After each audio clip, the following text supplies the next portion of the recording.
हैं नौकरी के लिए, सरकारी नौकरी के लिए लालसा अभी भी बहुत है और तैयारी करते हैं और इन्होंने मेहनत की होगी लंबे समय तक अनुपम, और उसके बाद ये एग्जाम दिया है। और एक तो इनकी बेबसी ये है कि अब देखिए कि शायद 35,281 पोस्ट थे, जिसमें से 24,281 पोस्ट जो हैं वो 13 कैटेगरीज में ग्रेजुएट्स के लिए खुले थे, 11,000 पोस्ट 6 कैटेगरी में अंडर ग्रेजुएट्स के लिए थे। और इतनी बड़ी तादाद में नौकरी के लिए आवेदन, और वो भी नौकरी जैसे 19,000 की सैलरी से शुरुआत होती है। कुछ जो यहाँ पे जिस तरह के पोस्ट्स हैं यहाँ पर, जो जिसके लिए रिक्वायरमेंट ये थी कि क्लास 12 पास हो लोग, तो उसके लिए इतनी मारामारी है, इतने लोग हैं। एक तो नौकरियों की कमी, बेरोजगारी पर ये बहुत बड़ा सवाल खड़ा करती है। पर अनुपम, इस समय जो ये आश्वासन मिला है अश्विनी वैष्णव की तरह से, और एक कमेटी बनाई गई है और कहा गया है छात्रों को कि आप लोग अपनी अपनी जो शिकायत है वो भेजें, उसके लिए एक आखिरी तारीख दी गई है, उसको कंपाइल किया जाएगा। ये एक तरीका हो सकता है कि जो शिकायतें हैं उसका निपटारा हो। नगमा जी, देखिए जो रेल मंत्री जी ने कहा है, उनकी बात जो आप बाइट दिखा रहे थे उसमें भी, कि जो इनिशियल नोटिफिकेशन, जो शुरुआती विज्ञापन है, उसका पालन करना मैंडेटरी है। ये हम सबके लिए मैंडेटरी है, अभ्यर्थियों के लिए भी, सरकार के लिए भी, और हर किसी के लिए।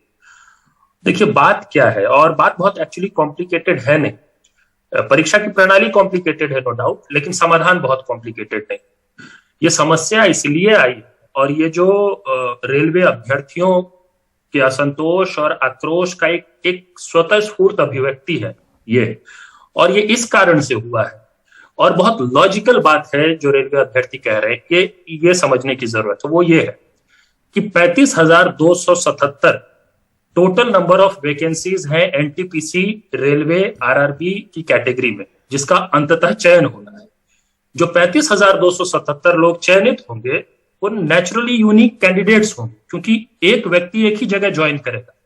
कोई एक व्यक्ति 2 अलग अलग पदों पे ज्वाइन नहीं कर सकता। ये 35,277 कैंडिडेट्स होंगे। रेलवे का ये कहना कि हम सीबीटी 1 जो है, जो प्रीलिम्स एग्जाम है एक मायने में एनटीपीसी का, सीबीटी 1 के परिणाम में टोटल नंबर ऑफ वैकेंसीज का 20 गुना सेलेक्ट करेंगे सीबीटी 2 में अपीयर होने का, जिनको अवसर मिले। तो इससे तार्किक रूप से यही समझ में आता है कि आप 35,277 के 20 गुना कैंडिडेट्स को चयनित कर। गड़बड़ी ये हुई है, और इसको अलग अलग ढंग से इंटरप्रेट भी किया जा रहा है। रेलवे की तरफ से अलग तरीके से स्पष्टीकरण आया। रेलवे ये कह रही है कि क्योंकि एनटीपीसी के अंदर कई अलग अलग लेवल्स, अलग अलग पोजीशंस हैं, हमने लेवल वाइज तो किया है 20 गुना, ये रेलवे कह रहा है।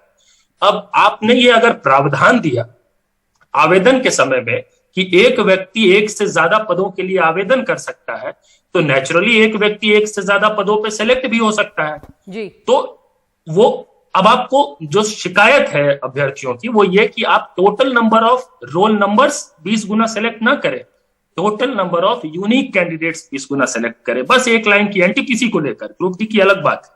ये बहुत ही कॉम्प्लिकेटेड बात नहीं है। और मंत्री जी ने कहा कि विज्ञापन, शुरुआती विज्ञापन की बात की, मैं अब ग्रुप डी की बात आपसे करता हूं, और यहीं से उसका भी जवाब आएगा एनटीपीसी का। देखिए ग्रुप डी के शुरुआती विज्ञापन में जो फरवरी 2019 में आया था, जिसको 3 साल बीत चुके हैं, यह था कि ग्रुप डी की परीक्षा में सीबीटी 1 होगा और उसके बाद फिजिकल डॉक्यूमेंट वेरिफिकेशन और फिर सिलेक्शन हो जाएगा। ये चतुर्थ श्रेणी में के कर्मचारियों का चयन होना है रेलवे में। इसमें एक टियर प्रोसेस है, एग्जामिनेशन एक होगा। लेकिन अभी 3 दिन पहले रेलवे ने एक नोटिस जारी करके अपने इनिशियल नोटिफिकेशन को अमेंड कर दिया।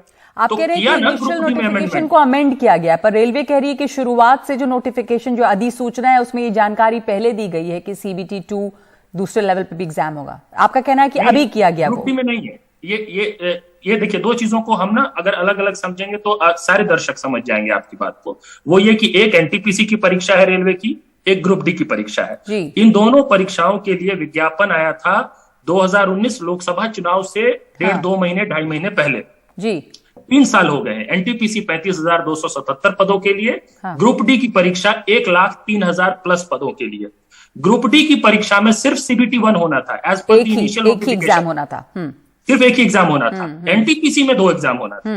ये जो रिजल्ट है 20 गुना वाला जिसमें पेज है वो एनटीपीसी को लेकर है। एनटीपीसी की परीक्षा में ये कहा जा रहा है कि आप सीबीटी 1 के परिणाम में 20 गुना यूनिक कैंडिडेट्स को सिलेक्ट करिए। अब अगर सरकार ये कहती है कि हमारे इनिशियल, अगर मैं लेवरेज दे रहा हूं गवर्नमेंट को, अगर सरकार ये कहती है कि हमारे इनिशियल नोटिफिकेशन में वो प्रोविजन नहीं था, हमने तो विज्ञापन का पालन किया है, हमने तो category wise level wise roll numbers 20 गुना सिलेक्ट किए हैं, तो मैं ये कह रहा हूं कि अगर ये मांग तार्किक है अभ्यर्थियों की कि 20 गुना यूनिक कैंडिडेट सेलेक्ट होना चाहिए, तो जिस तरह आपने ग्रुप डी में इनिशियल नोटिफिकेशन को अमेंड किया ना, सीबीटी 1 के अलावा आपने सीबीटी 2 इंट्रोड्यूस कर दिया। और कब किया नगमा जी, टाइमिंग देखिए, 1 महीने में ग्रुप डी की सीबीटी 1 की परीक्षा होनी है, 3 साल बीत गए, अभी तक एक भी उसकी परीक्षा नहीं हुई है। 1 महीने पहले सरकार कहती है कि अब हम इसमें सीबीटी 2 भी लेंगे 3 साल बाद। तो आप अगर वहां पे करके इस पूरी भर्ती प्रक्रिया को ग्रुप डी की इतनी लंबी कर रहे हैं, जी, जो सबसे बड़ा कारण देखिए सही, बिल्कुल बिल्कुल आसान इसमें समझिए। तो एक तो पहले से लोग इंतजार कर रहे हैं, 3 साल ऐसे निकल गए, पहले बताया नहीं गया कि 2 स्टेजेस में होंगे। ये ग्रुप डी की बात हो रही है और उसके बाद अभी कहा जा रहा है कि 2 स्तर पे एग्जाम होंगे। तो इसके लिए भी जो है बहुत बड़ा विरोध है और दरअसल बहुत जो एक बेरोजगारी इतने बड़े स्तर पर है उस पर ये बहुत बड़ा सवाल खड़ा करती है कि आप देखिए कि हजारों हजार छात्र जो हैं वो विरोध प्रदर्शन में जुटे हैं। धन्यवाद आपका अनुपम इसे समझाने के लिए। प्राइम टाइम में इस वक्त हम एक ब्रेक ले रहे हैं। देश में दबंगों की दबंगई जा नहीं रही। मध्य प्रदेश